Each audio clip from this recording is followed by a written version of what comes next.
Bien, señores, continuamos aquí en este su programa Buenos Días República.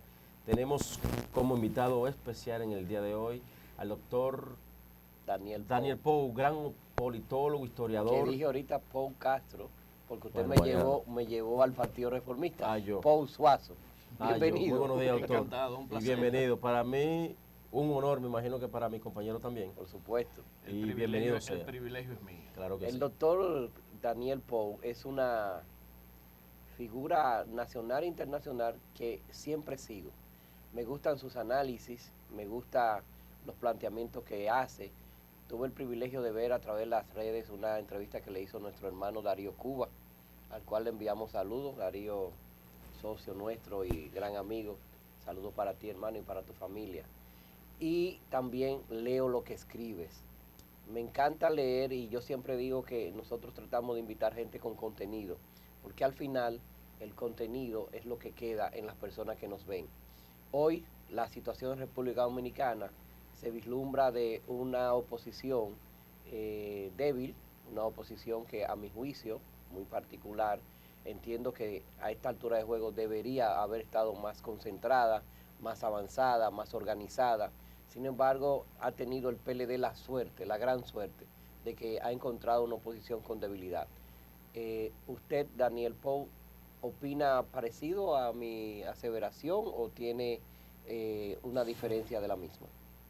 Bueno, lo primero es que hay que, y esto no contraría el planteamiento suyo, primero que hay que puntualizar aspectos que son fundamentales. En República Dominicana y sobre todo en este último trayecto de los 10 años finales, para poner un periodo específico, en República Dominicana la oposición no existía.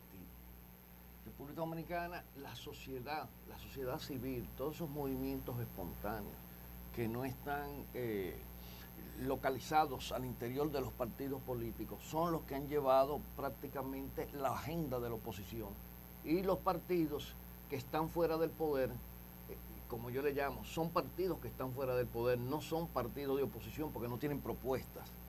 Muy interesante concepto. Sí, o sea, vemos la oposición como los partidos que están fuera del poder. No, mira, hay que saber distinguir. Aquí hay un movimiento contestatario que viene de la sociedad civil, organizada y no organizada, que es muy fuerte y que ha tenido mucho influjo por el desarrollo de las redes sociales. Dese cuenta que la mayoría de estos grupos en Santiago, San Francisco, Puerto Plata, los diferentes puntos cardinales del país se manifiesta a través de las redes sociales, como Twitter, el Facebook, y todo el mundo opina, y hay mucha confluencia en las opiniones. Eso es un aspecto importante. Y los partidos que deberían de hacer oposición, incluso cuando usted analiza la posición, la trayectoria de esos partidos, ellos se encuentran a la cola de ese movimiento espontáneo que ha surgido en la sociedad dominicana. Algunos los indican como movimientos promovidos por USAID, pero esos son cazadores de fantasmas. Sí. Realmente la sociedad dominicana ha cambiado, los partidos no se han dado cuenta que la sociedad dominicana ha cambiado. Y las redes sociales han tenido mucho que ver. Y las redes sociales tienen un influjo donde personas incluso conservadoras o personas que no tienen la oportunidad que nosotros tenemos de estar en un medio, la presencia mediática, divulgando nuestras ideas, pues se manifiestan y han logrado hacer confluir líneas de pensamiento fundamentales. Entonces, ¿qué sucede?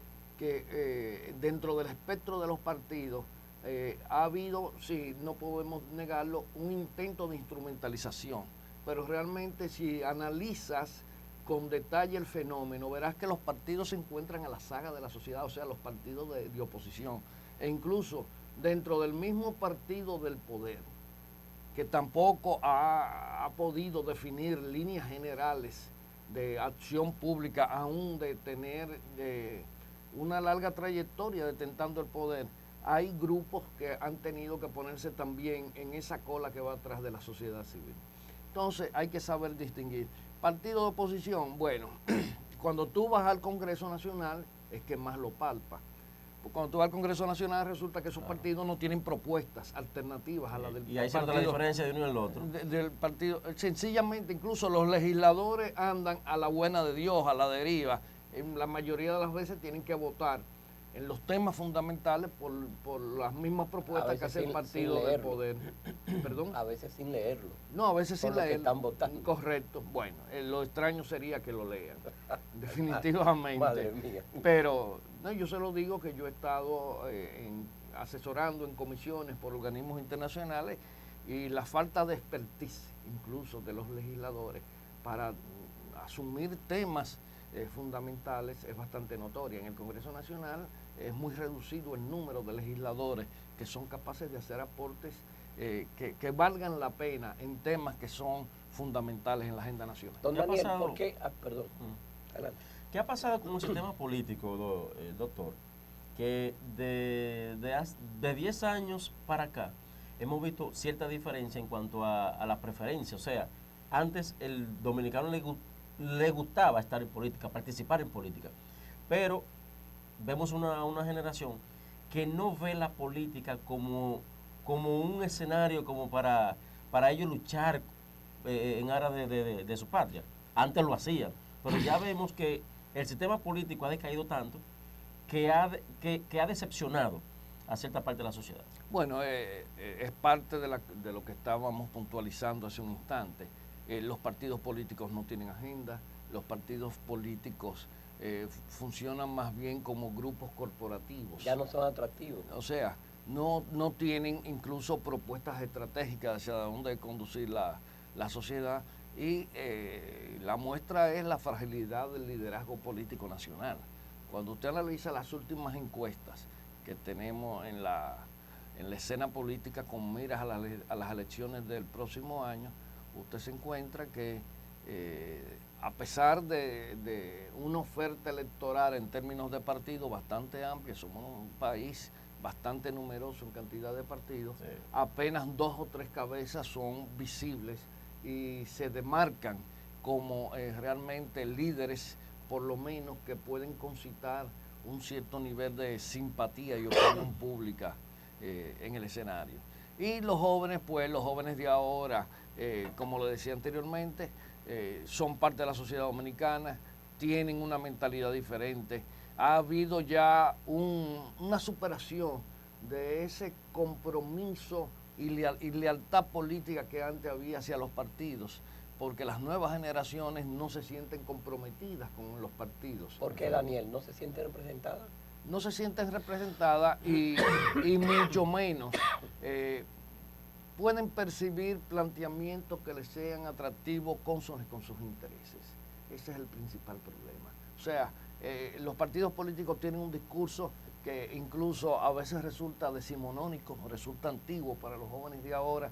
No conectan. No conectan y están totalmente divorciados del interés y de las necesidades que tienen esos jóvenes. Por eso entonces vemos con frecuencia que los partidos que están sumando jóvenes son movimientos que se convierten posteriormente en partidos minoritarios.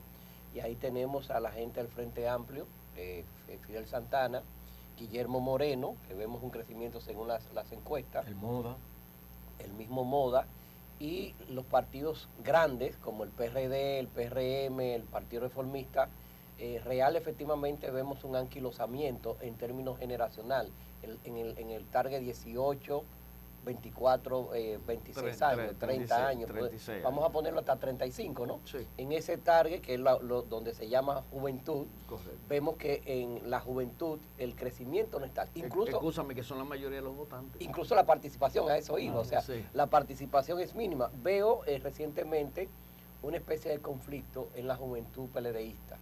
Ayer hubo una declaración de uno de los miembros que estaba diciendo que el presidente de la juventud PLDista quería dedocráticamente nombrar los representantes en las diferentes provincias, y él pedía que se hiciera de manera eleccionaria. Orgánica, como se hacía. De manera orgánica. Como se hacía antes. ¿A qué aduces que se esté transfiriendo a los organismos institucionales de los partidos esta gestión de la democratización?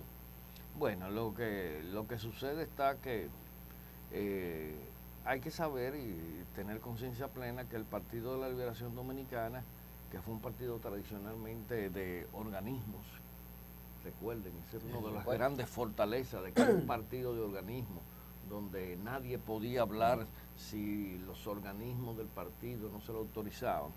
Y aparte de eso, un partido que planteaba un programa de liberación nacional. Bueno, eran tiempos en que incluso para usted llegar a ser militante del Partido de la Liberación Dominicana, tenía que pasar una serie de sedazos. Una especie de centro. Sí, o sea, pero bastante extenso. Usted empezaba por circulista, vendiendo periódicos, todo eso desapareció. Ahora lo que tenemos son muchos jovencitos con porte de presumidos ejecutivos, con corbata de seda y traje de casimir. Príncipe. Sí, pretendiendo parecer funcionarios públicos. Sí. Entonces esto ha ido desvirtuando la naturaleza del partido que pensó Juan Bosch y que Juan Bosch le quiso dar a la sociedad dominicana, y pues ha habido una, podríamos decir, una tendencia a la burocratización del partido y al anquilosamiento. Okay. Tanto es así que si usted observa la trayectoria electoral del Partido de la Liberación Dominicana como partido en las últimas elecciones ha decrecido. O sea, y eso es un dato importante. El hecho de que del PLD haya pasado de cuadro a un partido de masas, ¿eso ha debilitado precisamente esa característica que usted se refiere? Mire, esa teoría del partido de cuadro y el partido de masa en un sistema electoral es una teoría un poquito aérea. Eso es una teoría de Maurice Duverger, intelectual francés, que hizo una división que resultaba manejablemente operativa. Pero hay que saber que ningún partido hoy en día que piense alcanzar el poder por la vía del sufragio puede ser un partido de cuadros.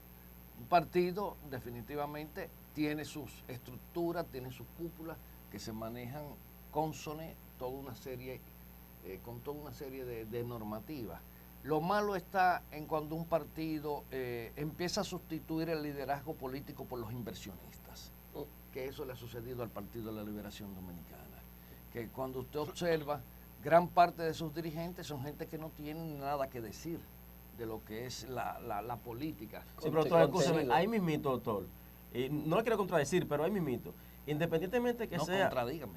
No, porque independientemente que sea una teoría como usted resalta, hay una realidad. O sea, el partido, ante el liderazgo que se luchaba por ese partido, era un liderazgo partidario.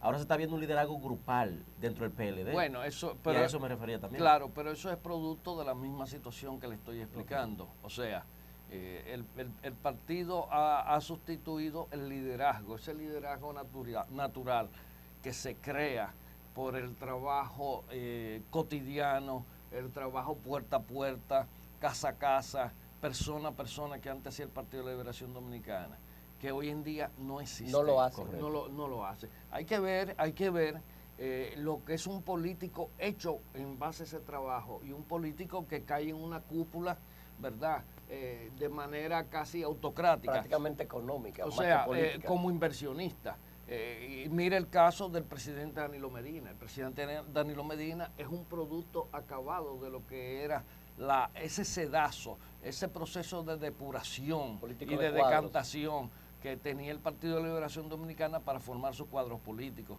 Por eso hay gente que me dice, bueno, pero que el presidente Danilo Medina y el expresidente Fernández son muy diferentes. Yo, claro, Danilo Medina tuvo que decantarse como un militante político. Danilo Medina empezó siendo circulista y llegó a ser jefe de los activistas del Partido de la Liberación Dominicana. Entonces se cuenta mucho de una cualidad que tiene el presidente Danilo Medina. A él le llega la información de todo lo que se está haciendo, pero él siempre va y hace presencia y confirma de manera directa, comprueba lo que se... ¿Por qué? Porque tiene una experiencia de militancia política donde te dice, la información te marca el 50% de la realidad. tú tienes que conformar esa información con tu presencia directa, con tu comprobación directa. Entonces, y entonces cuando usted ve los demás cuadros de ese partido que fueron llegando y colándose en la medida en que se abrió la compuerta, usted se nota que tienen una actitud más burocrática, más alejada de la gente, menos humilde, tienen menos capacidad de conectar con la gente. Entonces, es el producto de un quehacer político lo que forma al político. Don Daniel, hoy en día, los partidos políticos, y muy específicamente el Partido de la Liberación Dominicana, ha sustituido lo que tradicionalmente era los inversionistas políticos. Me refiero al empresariado. Antes, cualquier partido de la República Dominicana tenía un grupo empresarial detrás que eran los que regularmente inyectaban capital para que ese partido hiciera su gestión política, su campaña, etcétera, etcétera. Hoy en día, el mismo Partido de la Liberación Dominicana, y muchos de ellos dicen que ellos no necesitan al empresariado para hacer campaña porque muchos de ellos han creado tanta fortuna que pueden ellos subventar o subvencionar esas campañas que hacen. ¿Eso es positivo o es negativo? No, mire, ese caso no tan solo se da en los actuales momentos con el Partido de la Liberación Dominicana. Balaguer creó una casta de 300 millonarios que sus fortunas se forjaron a partir de hacer negocios con el Estado, recibir contratas y ciertas canonjías. Y en el Partido de la Liberación Dominicana también se da esa situación hoy en día. Lo que pasa es que de una manera más eficiente, de una manera más completa. Si usted mira la declaración jurada de muchos de los funcionarios que son cuadros del partido, que no sé si todos lo habrán hecho, porque aquí no hay mucho respeto por ese tipo de control. Seguimiento. Sí, bueno, lo que no hay es respeto. Porque la ley existe. Bueno, lo que pasa está que porque la ley existe y no tiene los mecanismos y las vías de consecuencia para no cumplirse, es prácticamente que no existe la ley. O sea, no hay una forma efectiva de regularlo por la ley. Pero usted se da cuenta que la mayoría de los empresarios, me equivoqué de término, de los dirigentes máximos del Partido de la Liberación Dominicana, la mayoría... Pero usted no se equivocó, doctor. Bueno. No se equivocó, ¿no? Bueno, dejémoslo ahí. Están rodeados de fortunas cuantiosas y fortunas que están en gran parte proclives a servir a la causa del Partido de la Liberación Dominicana. Doctor, diga. Y son esas fortunas las que subvencionan en estos momentos las campañas. Una gran parte, sí, una gran parte. Quizás, no quiero hacer comentarios que puedan... Hágalo sin problema. ¿No? Que puedan, que puedan llevarme a una aseveración poco objetiva, pero yo recuerdo que en la campaña del presidente Danilo Medina, en la precampaña, al inicio, recuerdo que no había mucho dinero para trabajar. O sea, la mayoría de los aportes con que trabajaba el actual presidente Danilo Medina eran aportes recogidos entre la misma sociedad. ¿Y por qué? Si el PLD tiene... Lo que pasa está que recuerde que en el PLD hay un sector que ha logrado acumular grandes fortunas. Para un sector. Para un sector o sea, y a partir de un gobierno. Para el sector de Leonel Fernández. Específico, claro. Porque para Danilo no había, pero para el otro. Claro. Don Daniel, sin embargo, quiero hacer una acotación ahí. Ese sector que usted sugiere que existe, que yo sé que existe, lo sabemos y lo sabe nuestro amable público televidente, ha sustituido en gran manera al empresariado dominicano en lo que es la competencia leal, la competencia abierta a la provisión, el aprovisionamiento del Estado. Muchos de esos empresarios que han existido siempre tradicionales eran proveedores del Estado en términos de alimentos, en términos de papelería, en términos de material gastable, etcétera, etcétera, etcétera. Hoy esas fortunas políticas han creado las empresas para suministrar todo eso que el Estado requiere y han desplazado al empresariado dominicano tradicional. Eso no produce conflicto interno en el país contra ese empresariado tradicional al verse desplazado por un empresariado político. Mira, eso que acabas de afirmar es, desde mi punto de vista, medianamente real. Lo que sucede está que ese empresariado tradicional que hacía sus aportes a los partidos políticos como una manera de apuesta. Y en muchos casos a todos. Todos, no, correcto. Claro. Ellos le aportaban a todos, incluso le aportaban a los grupos de izquierda que no tenían ninguna posibilidad, porque eso hay que decirlo. Han hecho nichos de negocio en otros lugares. Nichos de negocio en otros lugares que les resultan más rentables, sobre todo en un país donde la cadena de distribución tiene grandes márgenes, aún en desmedro de la calidad de vida del pueblo dominicano. Entonces, esos negocios de suplir al Estado se han quedado en pocas manos. Entre los políticos. La mayoría, sí, en parte de los políticos. Hoy en día existe un sistema de compra que exige el cumplimiento de ciertas normativas y que está abriendo la compuerta a pequeños empresarios que no son esos grandes acaudalados y abriendo oportunidades para promover esos nichos de empresas, las pymes, que hoy en día forman una gran parte de la red corporativa de República Dominicana. Doctor, nosotros, Robinson, tenemos que ir a un corte. Vamos a un corte. Y tan pronto regresemos, vamos a continuar conversando con el politólogo Daniel Pou, un gran conocedor de la situación social y política de República Dominicana, con el cual nos honra conversar y con el cual de seguro usted se está gozando de esta conversación. Así que volvemos en breve. Buenos días, República. Robinson Garbre y Mariano Abreu y nuestro invitado Daniel Pou. Volvemos en breve. Disfruten nuestro comercial.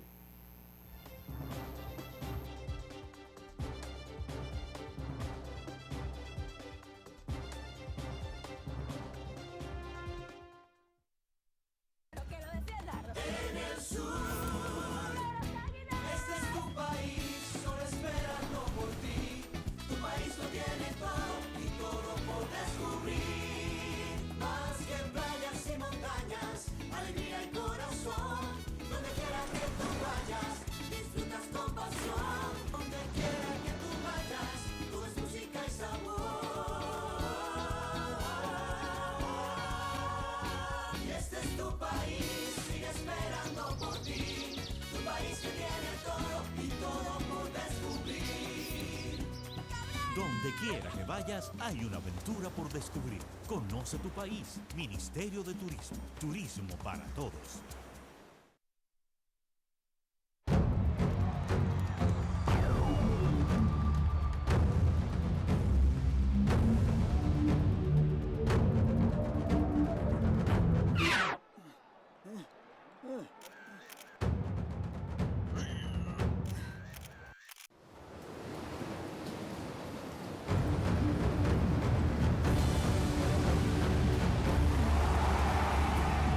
La comunicación necesita aire fresco.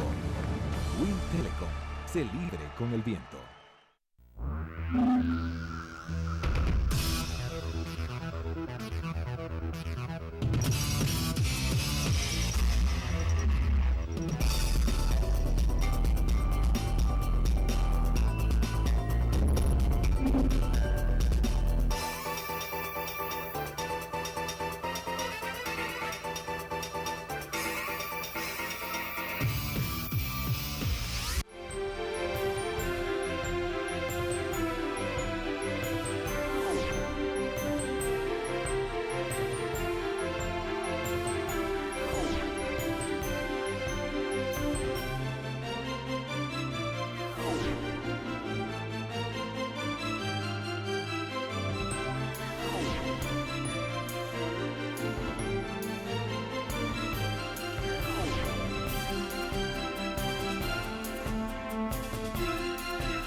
Este es un país que tiene un compromiso con su gente.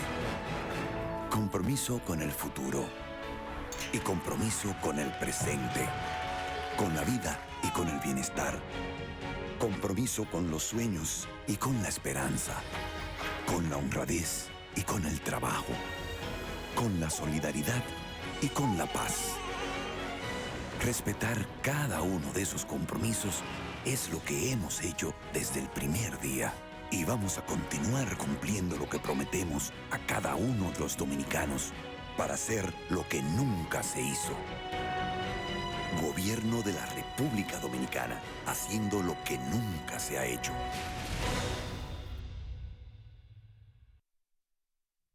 Mostremos al mundo lo mejor que hacemos.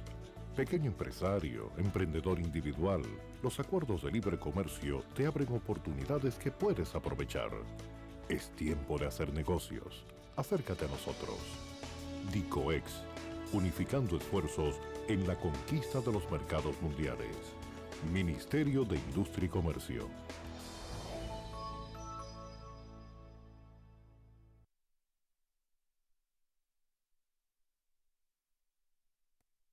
Su imagen es responsabilidad de usted y refinarla es nuestro compromiso. En Imagen Pública Consulting ofrecemos asesoría personalizadas y corporativas en protocolo del buen vestir, codificación de colores, lenguaje corporal, protocolo en reuniones de negocios, imagen y perfil político, entrenamientos in company, imagen del vendedor exitoso, comunicación persuasiva, inteligencia emocional y encuestas de imagen. Contáctenos al 809-422-7377 y 809-566-9934.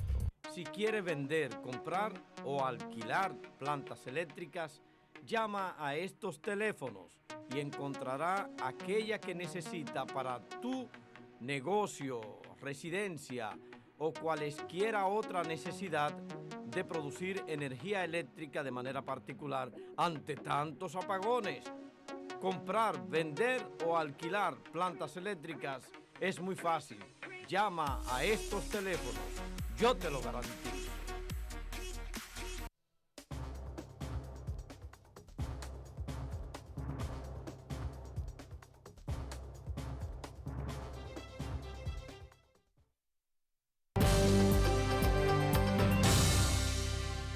Todas las propuestas concretas que la ADI está presentando están colgadas ya en la página del CES. En la página web de ellos yo les recomiendo que entren y la busquen. Como anunció el presidente del CES, Monseñor Agripino Núñez, efectivamente, el diálogo en procura ya y en búsqueda del consenso inicia formalmente en un mes. Una vez se tenga redactado ese documento al cual él hizo mención hace unos minutos, que es el documento que va a agrupar todas las propuestas que han sido recibidas por el CES de manera electrónica, de manera directa en las consultas regionales, en las 12 consultas regionales que se hicieron y en algunas consultas con expertos específicos que ellos han estado convocando. Nosotros como ADIE no proponemos directamente que pasen al sector privado. Lo que sí entendemos es que tienen que haber prácticas empresariales correctas. Y entendemos como colorario que mientras esté en manos del sector público, el riesgo de que se desvíen las decisiones empresariales correctas es más alto que si está en manos del sector privado. O sea, que es mejor que es mejor que estén en manos del sector privado. No estamos proponiendo que estén en manos del sector privado. Lo que sucede es que la historia de más de 50 años nos enseña que mientras estén en manos y administradas por personas con nombramiento político, se realizan desviaciones de lo que es la lógica empresarial y eso ocasiona un daño financiero. Y eso lo dice 50 años de experiencia. Mientras estuvieron en manos del sector privado, si tú revisas algunos datos suministrados por la misma CDE, los niveles de pérdida de las distribuidoras cayeron. Y ahí tienes un dato histórico que está en uno de los documentos de la página. Del año 2000 al 2002, que estuvieron en manos privadas, las pérdidas totales del sistema se redujeron en un 15%. Desde el 2004 al 2008, que fueron los primeros 4 años que estuvieron en manos públicas nueva vez, si bien es cierto hubo una crisis financiera a raíz de la quiebra de los bancos en el 2003, las pérdidas volvieron a subir 15 puntos porcentuales. O sea, más de lo que había reducido el sector privado en 2 años, subieron en los próximos 4 años después. Y eso es básicamente lo que tenemos que revertir y no volver a repetir. ¿Hay clave de unificación para hacer eso? Tú tienes que preguntar sobre el gobierno, que es que administra la sede. Pero ustedes proponen. Nosotros no estamos proponiendo. De hecho, hay restricciones legales que establecen que las compañías distribuidoras son compañías privadas, amparadas por la Ley de Sociedades de la República Dominicana.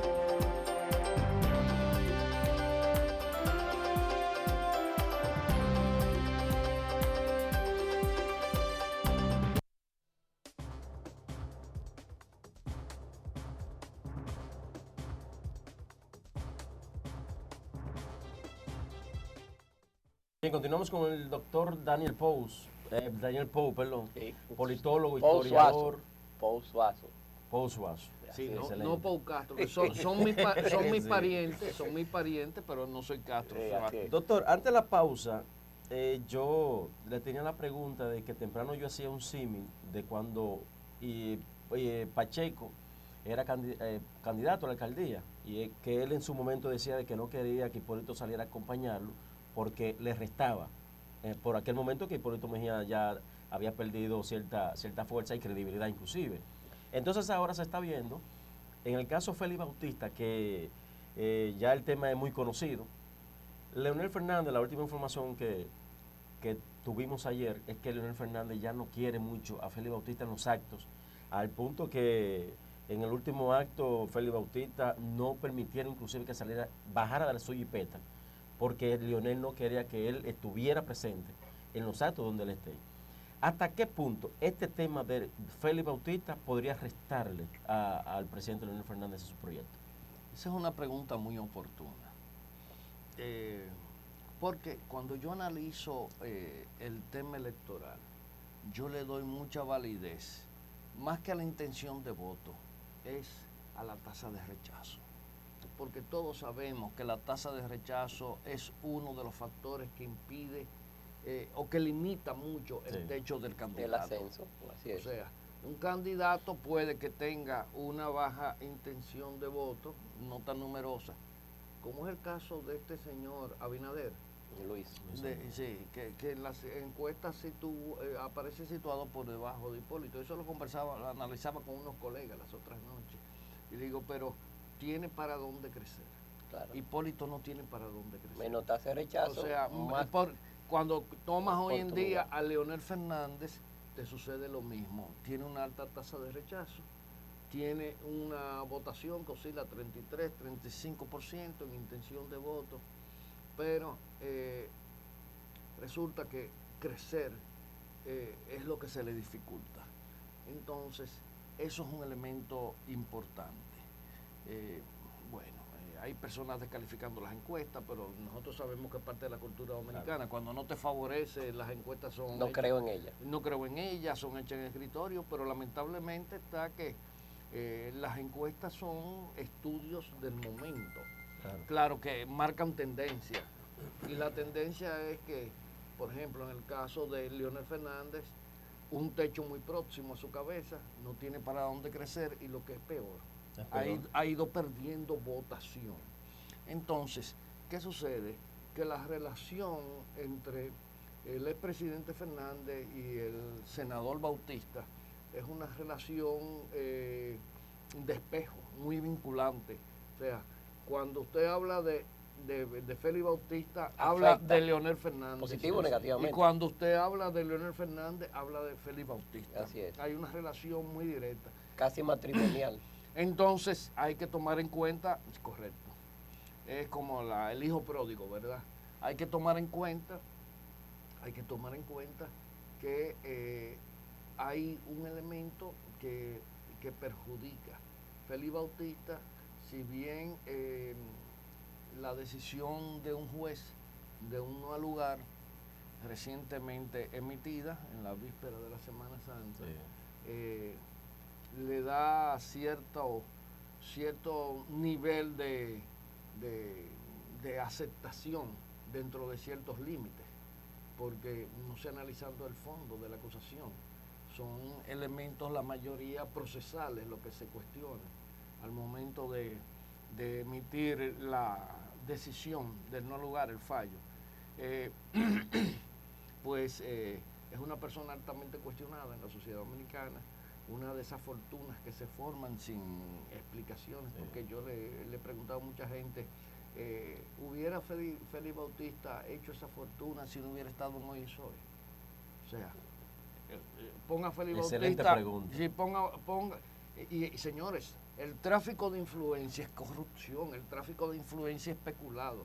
Yo no digo que Félix Bautista cogiera un dinero de eso y se lo metiera en su bolsillo, lo utiliza. No, pero el tráfico de influencia en todos los países decentes del mundo. Señores, que a este país le falta mucha decencia. Claro. En todos los países decentes del mundo es condenable y es punible como cualquier otro delito penal. Y más cuando usted lo hace desde una institución del Estado. Pero resulta que sí, o sea, a Leonel Fernández, al expresidente Leonel Fernández, la asociación con la figura de Félix Bautista, que es una persona que tiene una tasa de rechazo en República Dominicana terrible. En momentos actuales, pues la imagen emocional que tiene él con lo que consume el electorado, claro, es tóxica. Y eso, Leonel Fernández no debe permitir que se transfiera. Pero hay otro elemento, y es que en República Dominicana hay una tendencia muy marcada, y esto le pasó a Hipólito Mejía en el año 2004, que siendo presidente con una alta tasa de rechazo quiso continuar, y resulta que ahí se experimentó el fenómeno, que es un fenómeno muy marcado en los procesos electorales dominicanos, el voto castigo. El voto castigo. Entonces, el senador Félix Bautista es un elemento que crea una onda expansiva en contra del presidente Leonel Fernández en cuanto a catalizar el voto castigo. Y eso creo que es un elemento que no hay que ser un genio ni hay que hacer grandes operaciones de cálculo para Por eso entonces, para verlo.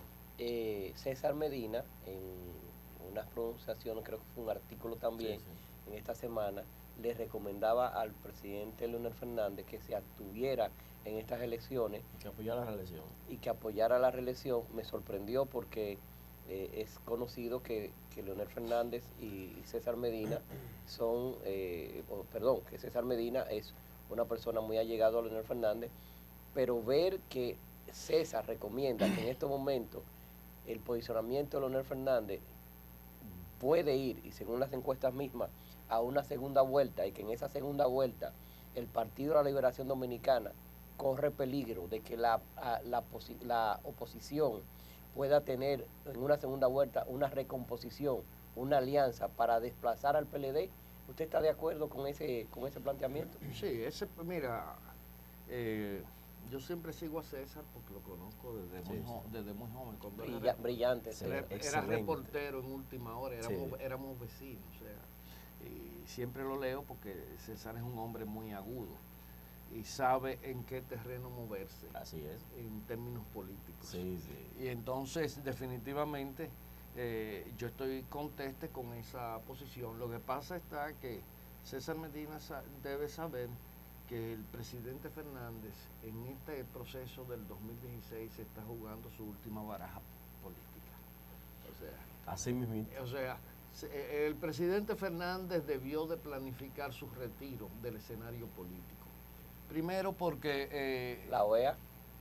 No, bueno, el problema está que el presidente Fernández no tiene una imagen potable como para dirigir un organismo de esta naturaleza. Internacionalmente no, doctor. Se mencionaba. Eso eran gente aquí especulando y prendiéndole velas a santos y cosas, porque creen que todavía se producen milagros con ceras. Incluso gente que lo quería afuera. Con los lirios también, sí. Pero un organismo que está en una situación tan delicada como la de la OEA, no puede tener una figura como Leonel Fernández en el puesto más cimero, sobre todo que hoy en día la posibilidad de supervivencia de la OEA está en la capacidad de negociación y conciliación, y necesita una voz con más interés, mayor autoridad y una imagen pública mucho más pulcra. El que está ahora fue el canciller de Lula, ¿no? No. Quien acaba de estar, de juramentarse en la OEA, es un uruguayo. Fue canciller de Uruguay. Era el presidente de Uruguay, ¿cómo es el que acaba de salir?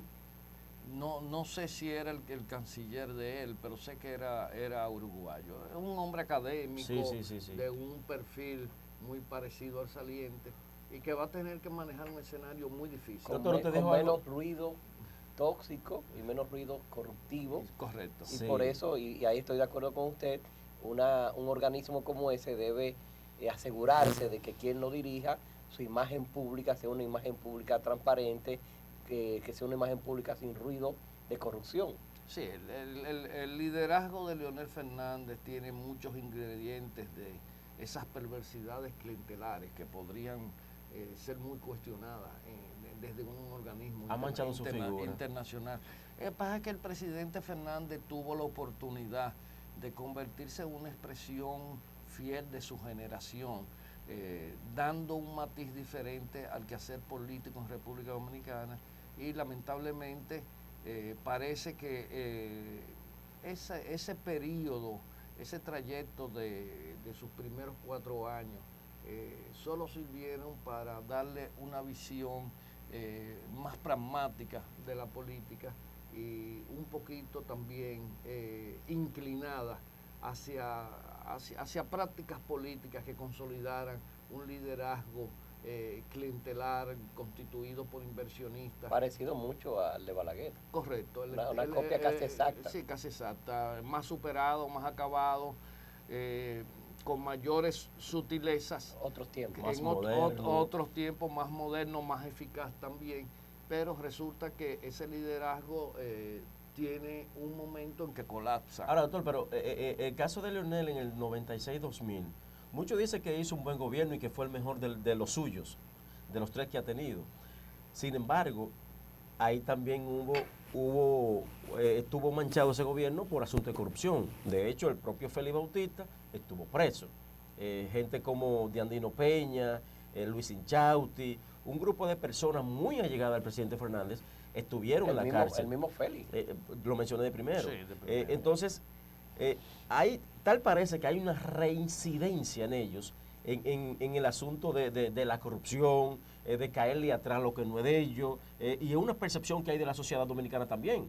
Y por eso yo hablaba temprano de cómo de los últimos 20 años, 16 son del PLD que han venido quitándole fuerza a ciertos sectores, estamentos de la sociedad. Mira, yo digo que aquí el liderazgo político, cuando usted toma los últimos 20 años en República Dominicana, es difícil calificarlo de más o menos corrupto. Yo creo que el problema de la corrupción en República Dominicana es sistémico, es estructural.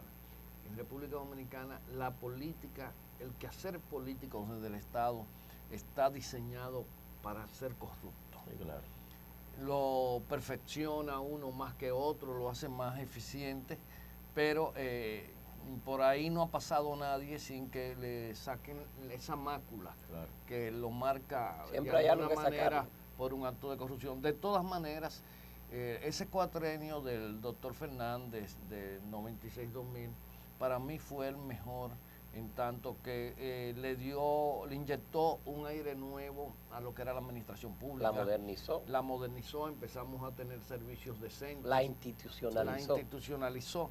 Bueno, desinstitucionalizó los niveles de corrupción que se practicaban en esos tiempos. Usted recuerda que por usted sacar un pasaporte, un permiso de conducir, renovar hasta una placa. Papel de buena conducta. Un papel de buena conducta en este país era una labor ciclópea, que a lo mejor tú pagabas un famoso sello de esos de 30 pesos.